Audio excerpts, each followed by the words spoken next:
from there we go over to our demonstration.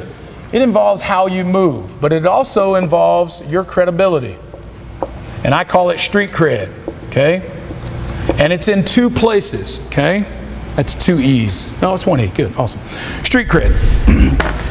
When we say street credibility, we are talking about, yes, how you move for sure, but you do not have to move perfectly. But you need to have an awareness of your movement and all of the things that are not necessarily the way you want them in your movement. We are aiming for virtuosity in our demonstration, without question. Unfortunately, how many of us actually move perfectly?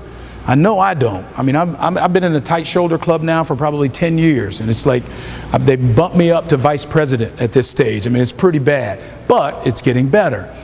The point is, the movements that you actually demonstrate is going to be oftentimes the very first time your athletes come into contact with these movements. And so the example that you set for them is going to be the image that they're going to be working towards. Now, it also goes beyond that. As I said, you don't have to move perfectly. It goes to your street credibility. Do you actually do the movements yourself? Do you do CrossFit? Have you ever done the workouts that you're writing for the athletes that are there? If you haven't done these workouts, there can often be a disconnect between what you're asking them to do and what is reality.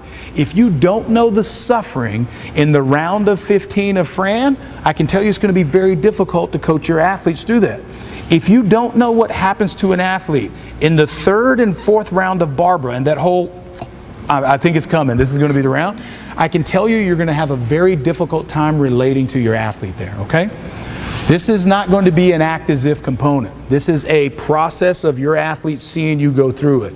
Hook grip your shorts and not be able to get on the bar when you should be on the bar. They need to see you do that occasionally.